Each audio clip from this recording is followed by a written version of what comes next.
What's up, folks? Steel here. This is Steelcast 27. Welcome back to another ship review, this time of the Tier 5 Russian cruiser Kirov. Brand new to the game last week. I was really excited to drive this thing because of the guns. Look at those things.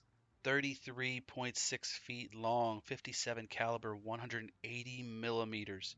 This is an amazing ship because of the guns, but in other ways, it's not so amazing. Look how big this thing is. This thing is massive. It's actually battle cruiser size, I'd have to say, without the armor, of course. And that does have some significant impact on how you play this thing. Looking at the mods, I'm going for the gun modification 1, which is standard on my cruisers, negative 20% to detonation. What I'm choosing here for the second module, though, is the gun fire control system 1. That's the one that it decreases the dispersion. And because you're shooting at max range with this ship, you're going to need every meter. The other reason why I didn't go with the turret rotation mod is because with the captain skill, you can track your targets in a full turn. Partly because the turrets are fast enough, partly because the ship turns like a pig, and you'll see why when I go through the statistics. But this ship is built for the gun, so keep that in mind. The gun, the gun, the gun. That's all you care about with this ship. It's an amazing weapon. Finally, I'm going with the damage control system modification 1, which is usually my go-to pick because, the negative chance to fire effects, the negative chance to flooding effects, that's helpful all the time. Now, moving on to the artillery. The reason why this ship exists. The 180 millimeter, 7-inch basically, 57 caliber naval rifles on this thing. Absolutely amazing. Now look at the range on it. 16.3 kilometers. Now that's like Konigsberg far, okay? But these are 7-inch rifles. So they do a ton more damage. Look at the AP damage.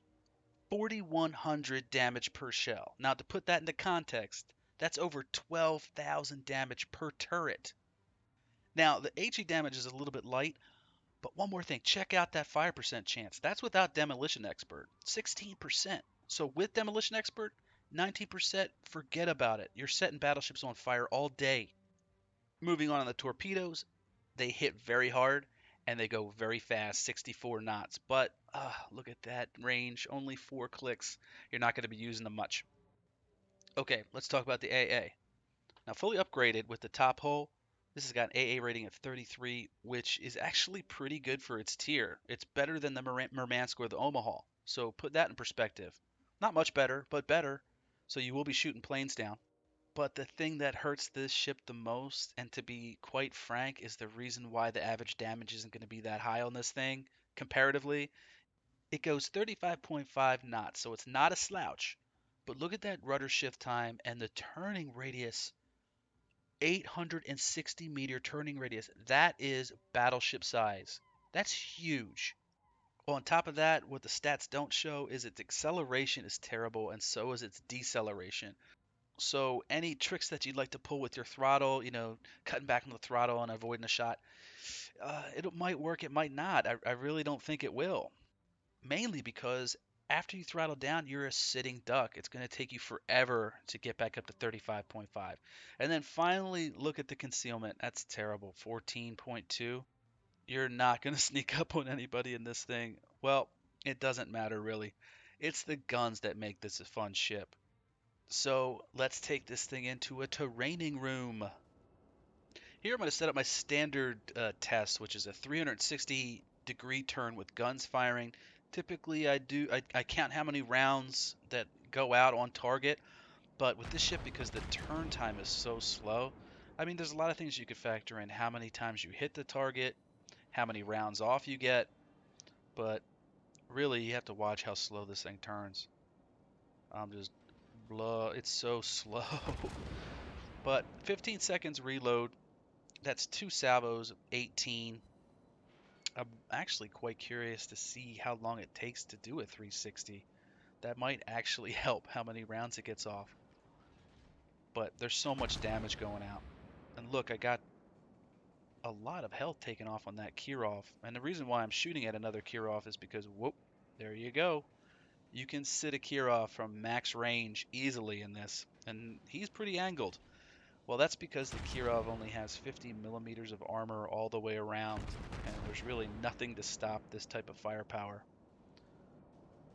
So that's 30 rounds out. I'm almost completed the turn.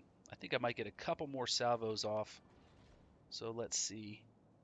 Just gotta wait for those guns to reload. 15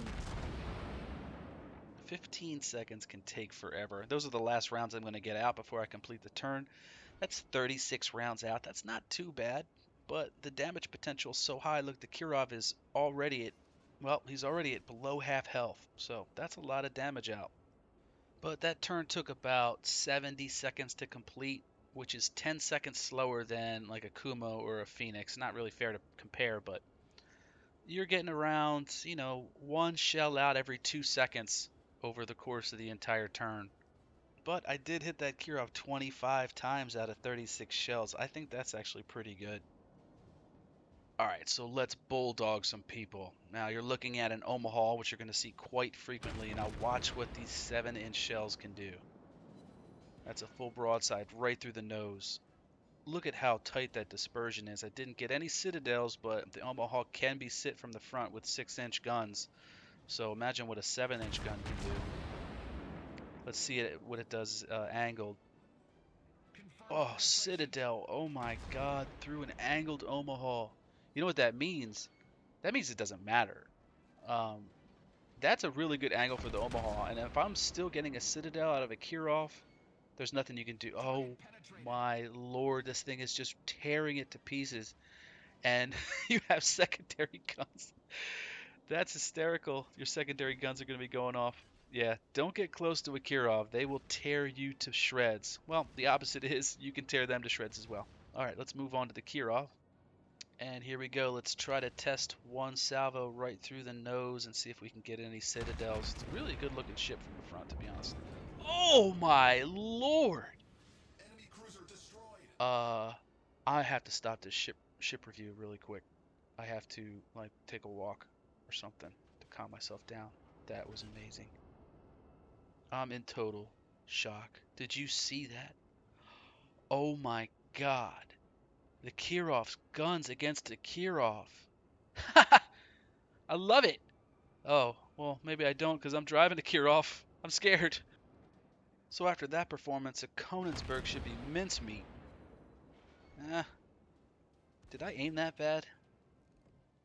I think the Konigsberg's citadel is right underneath the right underneath that main mast there. I think the pipes are kind of, yeah, there we go. Now, oh, now one of the things that I kept track of is how fast that this Kirov completed this entire course of 5 ships, and I literally had like 10 minutes to go in this review when I did this training course, and that was pretty shocking. I think it took the Kuma like every single second to finish this course. And now we're moving into the Wyoming. No, I'm sorry, this is in New York, forgive me. But I'm looking at that soft spot. And look, my secondaries are setting them on fire. But the damage was quite unimpressive there, only about 1,200. But I'm moving in. I'm still trying to shoot above that belt line. That's not bad at all. Look at that. That's a lot of damage right there on a New York. That's easily a quarter of his health in one salvo. Let's move on to the belt. Let's see if we can pen the belt, actually. I don't suspect we can. You never know. Yeah, you can't reliably pen the belt. I think I might have snuck one round in above the belt. So, yeah, avoid the belt. Yeah, that's nasty on the New York, the belt. Now, the top of the Citadel armor, I don't think it's that strong. But that belt, man. And I think that's one of the reasons why that first salvo that I put up against the turrets didn't pen either. It's because I hit the belt. Let's hit above the belt or a little right at the top of the belt and see how far this belt goes up. Oh, that's a nasty shot right there, folks. Look at that. That was over 10,000 damage. That's nasty. Yeah, so avoid the water line. Just go mid-section. Just right for the midsection. All right, that's not impressive. 2,700. Not impressive at all. I'm gonna see where I'm gonna shoot. I know where I can get 10,000. I want to shoot there, but I'm gonna test this thing a little bit. Makes for a better video. Okay, nothing. I think those turrets are still protected by the belt. So, where to shoot? Where to shoot? Let's see if the belt protects this turret.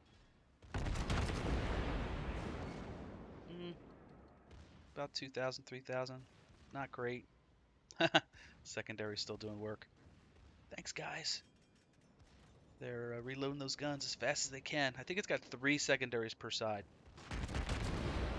Oh my god, but that's where you want to shoot in New York. Right in the middle. Right in the stomach. Oh! Last but not least. Actually, last and perhaps least. The Furutaka. Let's see what happens through the nose on this thing. It's a very small profile. I think it slices through. It like actually knives through the shots. So you might not have very much success getting a sit on the front of a Furutaka.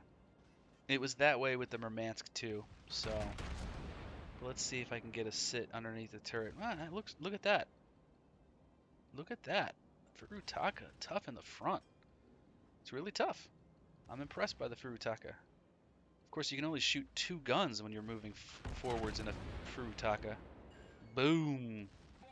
See ya. Well, that's where you want to shoot the Furutaka. I actually put out a video recently on the Phoenix, and I was sitting up Furutaka with 6-inch, so this isn't a big surprise. I think I'm going to finish him on this shot. Boom, done. Wow. The Kirov. What amazing guns for a tier 5 ship. Now let's take this into a live fire test, otherwise known as a random battle. Here we are on straight. I think this is a tier 5 battle. Now the reason why I included this clip, and specifically the one where I'm shooting HE at a Kirov at max range. Pop. What? Oh my god. Detonation. Oh, what? Oh, what? What's that? That's our ship, boys. He just typed cool. Awesome ship, man. This ship doesn't need any less help than it already has in blowing up. We all know that when you're in a match and you can get the cruisers out of the way, it's basically free money on battleships after that, so long as you can survive. But in this circumstance, the Wyoming's only got 14-kilometer guns. You outrange it. Welcome to the turd. All right, Wyoming. The front Wyoming is on cooldown right now, so. Okay, yep, I shot at the Bogatyr during the cooldown. And I missed. Now I'm back on WoWs.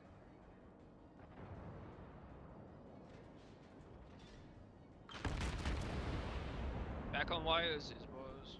Yes, indeed. Oh yeah, we got total range on these guys. I need to maximize on that. Don't let them get within range. So if you like to be aggressive, I don't think the Kirov's going to be the right ship for you. But so what you want to do is you want to move to engage and then be prepared to kite. You can use your range all day long, really. Just run away from everybody.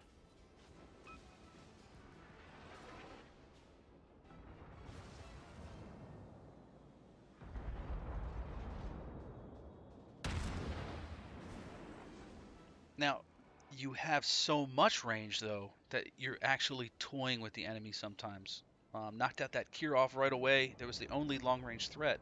Now it's just a shooting gallery. Just don't get too close.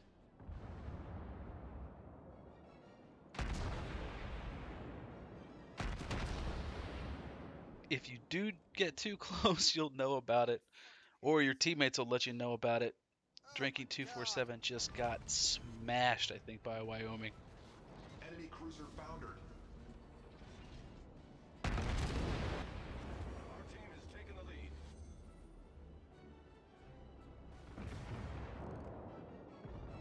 I just hit the St. Louis. Yeah, me too. It's awesome. Alright, now that you can see what the 7-inch shells can do against the low tier stuff, let's try to find some better competition.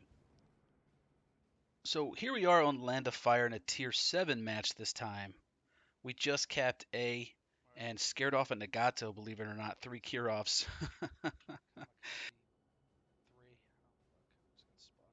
but I want to put these guns through their paces, and what better than a absolute long-range destroyer, Kamikaze R, in fact.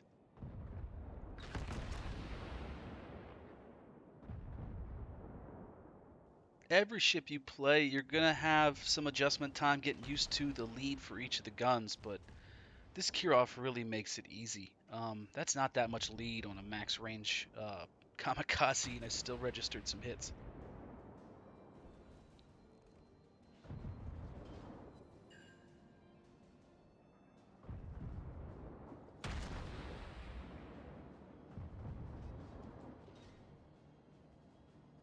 Oh, nice shot, dude. Seriously, detonation. Now here we are in the middle of that same match, and all we basically did was scared the Nagato away.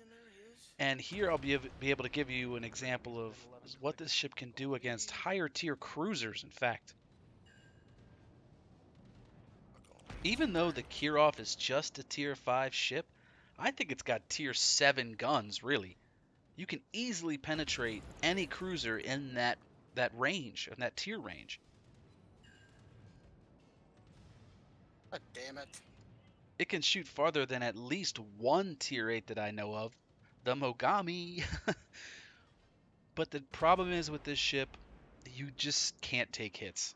You can't be the focused target. And if you are, you better hope they're shooting HE like this Atlanta is.